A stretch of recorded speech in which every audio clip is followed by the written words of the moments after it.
नमस्कार दोस्तों, स्वागत है आपका आपके अपने YouTube चैनल पर।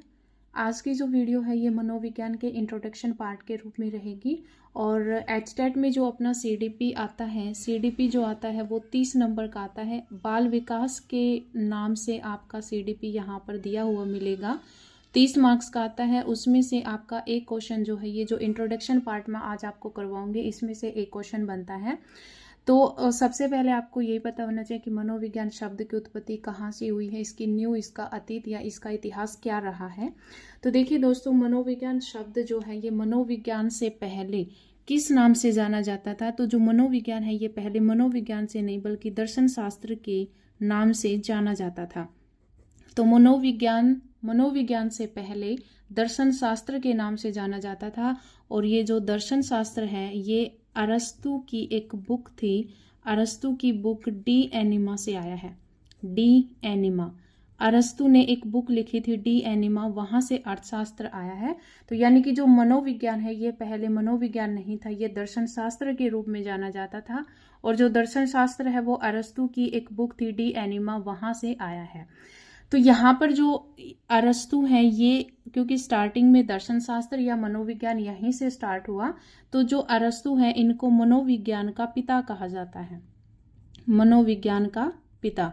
तो क्वेश्चन अराइज हो सकता है यहाँ पर कि मनोविज्ञान के पिता कौन है। तो मनोविज्ञान के पिता अरस्तु हैं। एक क्वेश्चन यहाँ पर ये अराइज हो सकता है कि मनोविज्ञान से पहले किस नाम से जाना जाता था। तो मनोविज्ञान पहले दर्शन शास्त्र के नाम से जाना जाता था। और दर्शन शास्त्र जो है वो अरस्तु की बुक डी एनिमा से आया है। और अरस्तु जो है वो मनोविज्ञान के पिता हैं। अब देखिए दोस्तों, अब मनोविज्ञान की बात करते हैं। मनोविज्ञान शब्द जो है वो ग्रीक भाषा का शब्द है। ग्रीक भाषा का शब्द है। और अगर ऑप्शन में ग्रीक ना दिया हो तो आप यहाँ पर लेटिन भाषा भी कर सकते हैं, लेटिन भाषा या फिर ग्रीक भाषा। लेकिन प्रायोरिटी आपको यहाँ पर ग्रीक भाषा को ही देनी है। अगर दोनों ही ऑप्शन में हो तो आप ग्रीक भाषा टिक करके आएंगे। तो मनोविज्ञान शब्द जो है ये ग्रीक भाषा का शब्द है और ग्रीक भाषा के दो शब्दों से बना है, दो शब्दों के मेल से बना है। ग्रीक भाषा के दो शब्दों के मेल से बना है। वो शब्द है साइकी, PSYCHE। स्पेलिंग ध्यान से रखना याद इसको, क्योंकि कई बार यहाँ पर AE या इस टाइप से कुछ ऑप्शन दिए होंगे, आपको सेम लगेंगे। लेकिन PSYCHE, साइकी प्लस में लोगोस, ठीक है। साइकी प्लस लोगोस से आपके मनोविज्ञान के ग्रीक के दो शब्द हैं, साइकी प्लस लोगोस। तो यहाँ पर साइकी का मतलब होता है मन का या फिर आत्मा का, और लोगोस का मतलब होता है अध्ययन। इसका मतलब यहाँ पर मनोविज्ञान का अर्थ हुआ कि मन का या आत्मा का अध्ययन। तो मनोविज्ञान का शाब्दिक अर्थ यहाँ पर क्या हुआ, मन या आत्मा का अध्ययन। अब देखिए दोस्तों, यहाँ पर मनोविज्ञान का अर्थ हुआ कि मन का या आत्मा का अध्ययन। लेकिन अलग अलग साइकोलॉजिस्ट ने यहाँ पर मनोविज्ञान को अलग अलग तरह से डिफाइन किया है। तो किसी ने कहा कि यहाँ पर जो है वो मनोविज्ञान हम मन का अध्ययन कहते हैं, किसी ने कहा कि ये आत्मा का अध्ययन है, किसी ने कहा ये चेतना का अध्ययन है। तो यहाँ पर मनोविज्ञान का एक विकास कर्म आता है। तो उस विकास कर्म को मैं आपको यहाँ पर बताऊंगी। देखिए, सबसे पहले आप यहाँ पर ध्यान से देखिएगा, 16वीं शताब्दी में जो मनोविज्ञान है इसको कहा गया कि आपका जो ये मनोविज्ञान है ये आत्मा का विज्ञान है। 16वीं शताब्दी में कहा गया कि आपका जो ये मनोविज्ञान है ये आत्मा का विज्ञान है। और ऐसा कहने वाले जो साइकोलॉजिस्ट थे उनके नाम थे अरस्तु। सबसे पहले अरस्तु ने कहा कि ये आत्मा का विज्ञान है। अरस्तु, प्लूटो, डेकार्टे और रुडोल्फ गोल्काय। तो सबसे पहले यहाँ पर आत्मा का विज्ञान 16वीं शताब्दी में कहा गया कि जो आपका मनोविज्ञान है ये आत्मा का विज्ञान है। और ऐसा कहने वाले कौन थे, अरस्तु, प्लूटो, डेकार्टे और रुडोल्फ गोल्काय। ये जो बंदा है रुडोल्फ गोल्काय, देखिए इससे पहले आप मनोविज्ञान पर आइए। देखिए मनोविज्ञान जो है ये शब्द जो है, क्योंकि मनोविज्ञान को पहले दर्शन शास्त्र के नाम से जाना जाता था, लेकिन दर्शन शास्त्र कहाँ से आए, अरस्तु की बुक डी एनिमा से। अब मनोविज्ञान को भी किसने यूज किया, तो देखिए 1590 में एक बुक थी, 1590 में जो रुडोल्फ गोल्काय की बुक जिसका नाम था साइकोलॉजिया, साइकोलॉजिया बुक में साइकोलॉजी शब्द का प्रयोग हुआ था। तो यहाँ पर क्वेश्चन एक और अराइज होता है कि साइकोलॉजी शब्द जो है वो किसने दिया था। तो साइकोलॉजिया शब्द का जो प्रयोग है वो सबसे पहले रुडोल्फ गोल्काई ने अपनी बुक साइकोलॉजिया में किया था 1590 ईस्वी में। ठीक है, तो मनोविज्ञान शब्द का यूज सबसे पहले रुडोल्फ गोल्काई ने किया था 1590 में अपनी बुक साइकोलॉजिया में। अब यहाँ पर हम कर रहे थे बात 16वीं शताब्दी में कहा गया था कि आत्मा का विज्ञान है, और ऐसा कहने वाले कौन कौन से थे। तो यहाँ पर अरस्तु, प्लूटो, डेकार्टे और रुडोल्फ गोल्काई। इसके बाद लोगों ने कहा कि हम तो नहीं मानते कि जो हमारा मनोविज्ञान है ये आत्मा का विज्ञान है। फिर इसको कहा गया कि जो मनोविज्ञान है ये मन का विज्ञान है। इसको कहा गया कि मनोविज्ञान जो है वो मन का विज्ञान है, और ऐसा कहने वाले थे पोम्पोनोजी साइकोलॉजिस्ट थे, और इन्होंने कहा कि ये जो मनोविज्ञान है ये मन का विज्ञान है। और ये पोम्पोनोजी जो थे ये इटली के रहने वाले थे। तो इटली के साइकोलॉजिस्ट थे पोम्पोनोजी। इन्होंने कहा कि मनोविज्ञान मन का विज्ञान है। इनके साथ साथ इन्होंने कहा जॉन लॉक, इनके साथ अलग अलग और भी अलग यहाँ पर साइकोलॉजिस्ट रहे हैं, जॉन लॉक, थॉमस रीड और रिचेरी। थॉमस रीड और रिचेरी, ये नाम आपको याद रखने हैं। एक क्वेश्चन अराइज हो सकता है यहाँ से। कई बार ऑप्शन में दे देंगे कि आत्मा का विज्ञान किस किस ने कहा, आपको 3 नाम दे देंगे, एक अलग दे देगा। तो आपको यहाँ पर उनको अगर आपको पता होगा तो वहां पर आप टिक कर सकेंगे कि आत्मा का विज्ञान किस किस ने कहा था। तो आत्मा का विज्ञान अरस्तु, प्लूटो, डेकार्टे, रुडोल्फ गोल्काई ने। मन का विज्ञान पोम्पोनोजी ने, और इटली के रहने वाले थे, इनके साथ थे जॉन लॉक, थॉमस रीड और रिचेरी। थर्ड में लोगों ने फिर कहा कि हम तो नहीं मानते। लोगों का कहने का मतलब ये नहीं कि हम सब लोग, यहाँ पर साइकोलॉजिस्ट की ही आपस में मतभेद होते हैं। तो यहाँ पर साइकोलॉजिस्ट ने कहा कि हम तो नहीं मानते कि मन का विज्ञान है। तो इसके बाद थर्ड नंबर पर चेतना का विज्ञान, ये 17वीं शताब्दी में, फिर 18वीं शताब्दी में कहा गया कि जो आपका मनोविज्ञान है ये चेतना का विज्ञान है। और चेतना का विज्ञान कहने वाले जो साइकोलॉजिस्ट थे उनका नाम था विलियम वुंट और विलियम जेम्स। आप यहाँ पर आसानी से याद रख सकते हैं विलियम वुंट और विलियम जेम्स। ठीक है, तो देखिए ऐसे भी याद रख सकते हैं कि विलियम 2 भाई थे और वहां चेतना से प्यार करते थे। अब देखिए, क्योंकि जिस तरह से शाहजहां ने मुमताज के लिए क्या बनवाया था, ताजमहल बनवाया था, वैसे ही आप इस तरह से याद रख सकते हैं कि जो विलियम वुंट थे उसने अपनी चेतना के लिए यहां पर एक प्रयोगशाला स्थापित की। ठीक है, प्रयोगशाला स्थापित की, यानी कि इस तरह से आपको याद रहेगा। तो प्रयोगशाला स्थापित की किसने? विलियम वुंट ने अपनी चेतना के लिए प्रयोगशाला स्थापित की। प्रयोगशाला यानी कि मनोविज्ञान की प्रयोगशाला स्थापित हुई, और ये की उन्होंने 1879 में विलियम वुंट ने प्रयोगशाला स्थापित की। किसकी? मनोविज्ञान की प्रयोगशाला। कहां पर? जर्मनी के लिपजिंग शहर में। जर्मनी के लिपजिंग शहर में मनोविज्ञान की प्रथम प्रयोगशाला थी। ये मनोविज्ञान की प्रथम प्रयोगशाला थी। 1879 में जर्मनी के लिपजिंग शहर में विलियम वुंट ने प्रयोगशाला स्थापित की थी। अब देखिए दोस्तों, मैंने आपको बताया कि जो अरस्तु थे ये मनोविज्ञान के पिता थे।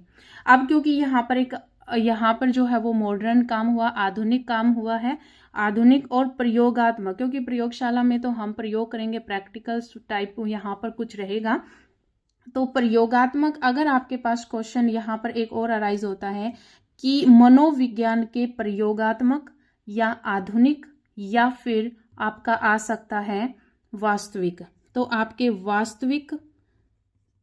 वास्तविक या प्रयोगात्मक या फिर आधुनिक, इन तीनों में से कोई भी एक नाम आ सकता है। मनोविज्ञान के पिता। तो वास्तविक, प्रयोगात्मक या आधुनिक मनोविज्ञान के पिता जो आएंगे, तो इसका जो आंसर रहेगा वो रहेगा आपका विलियम वुंट।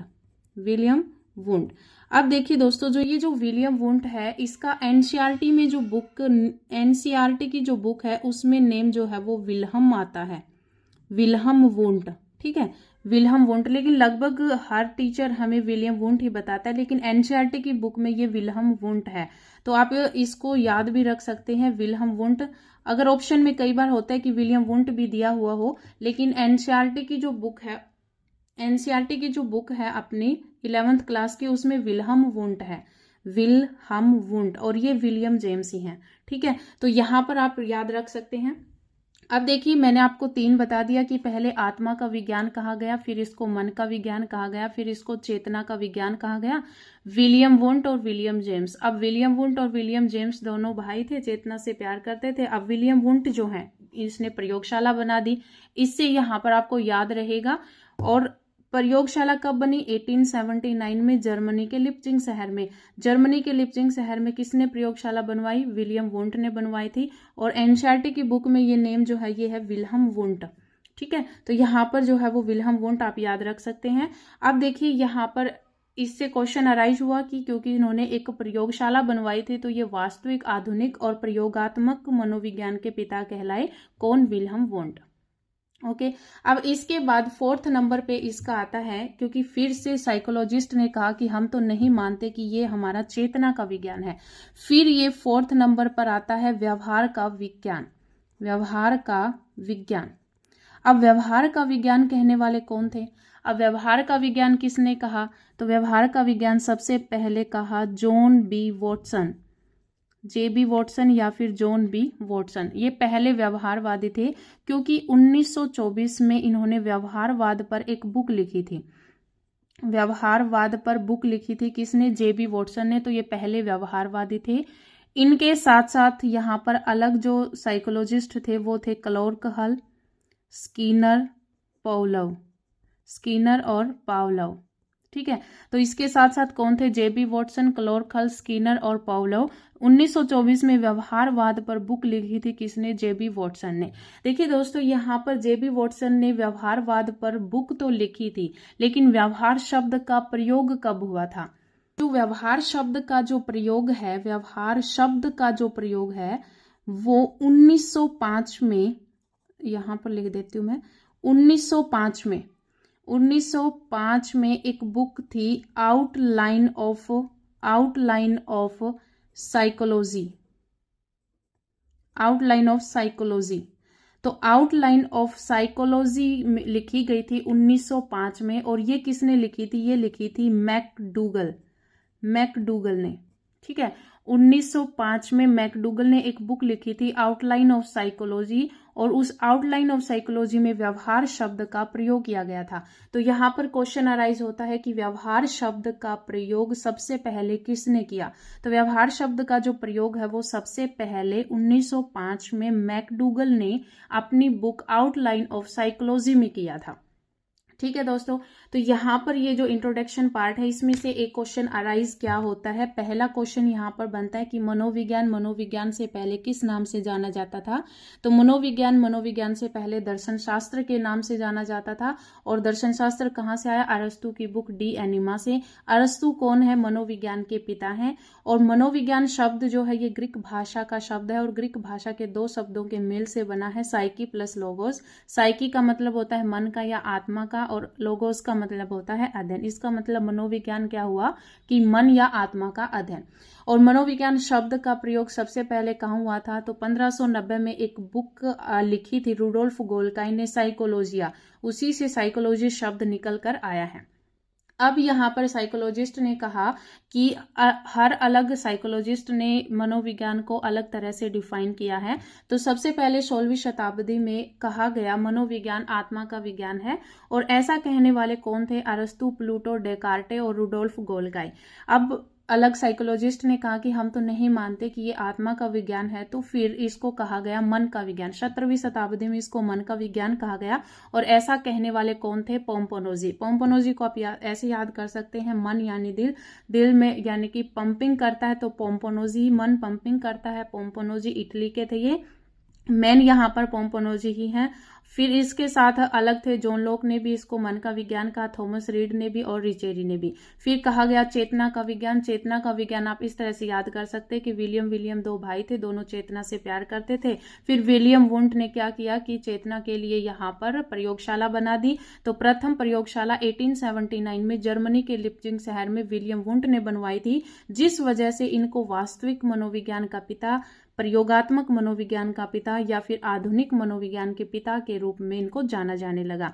ठीक है, अब यहाँ पर साइकोलॉजिस्ट ने कहा कि हम तो नहीं मानते कि ये चेतना का विज्ञान है, तो इसके बाद यहाँ पर आया व्यवहार का विज्ञान। और व्यवहार का विज्ञान कहने वाले कौन थे? सबसे पहले जिसने व्यवहारवाद पर बुक लिखी थी 1924 में व्यवहारवाद पर बुक लिखी थी जेबी वॉटसन ने, ये पहले व्यवहारवादी हैं। इनके साथ थे क्लोरखल, स्किनर, पावलोव।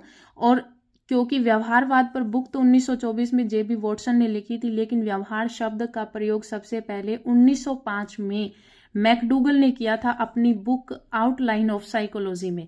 तो यहाँ पर मैकडूगल ने व्यवहार शब्द का प्रयोग किया था, लेकिन व्यवहारवाद पर बुक लिखी थी 1924 में, और पहले व्यवहारवादी जेबी वॉटसन ही थे। ठीक है, अब देखिए दोस्तों, यहाँ पर एक क्वेश्चन जो है वो लास्ट प्रीवियस ईयर में भी आया हुआ है। उसमें ये आया था कि मनोविज्ञान का विकास कर्म बताइए, कि मनोविज्ञान का जो विकास कर्म है वो कैसे हुआ। तो आपको याद रखना है, पहले आत्मा का विज्ञान कहा गया, फिर मन का विज्ञान कहा गया, फिर चेतना का विज्ञान, और फिर व्यवहार का विज्ञान। तो यहाँ पर विकास कर्म बनता है मनोविज्ञान का। आप इस तरह से याद रखना, आत्मा में मन है, मन में चेतना, और चेतना में व्यवहार है। तो आत्मा का विज्ञान, मन का विज्ञान, चेतना का विज्ञान और व्यवहार का विज्ञान, तो ये आपका मनोविज्ञान का विकास कर्म रहेगा। तो ये था आपका मनोविज्ञान का इंट्रोडक्शन पार्ट। तो आज की इस वीडियो में इतना ही। अगर आपको वीडियो पसंद आई हो तो आप वीडियो को लाइक करें, शेयर करें। तो आज इस वीडियो में इतना ही, मिलते हैं नई वीडियो के साथ। धन्यवाद।